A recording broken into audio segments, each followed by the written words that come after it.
Hi friends, ఇది విజయనగరంలో Nehru children's park. చూడండి, అస్సలు ఖాళీ లేదు.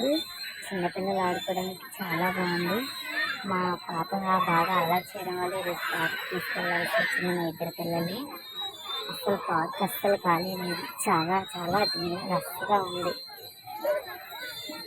సండే వస్తే పార్క్ అస్సలు ఖాళీ ఉండదంట. ఇక్కడ ఈ పక్కనే గాంధీ పార్క్ అని, మహిళా పార్క్ అని, ఇలా చాలా పార్క్స్ ఉన్నాయి. కానీ చిల్డ్రన్ పార్క్ అస్సలు ఖాళీ లేదు.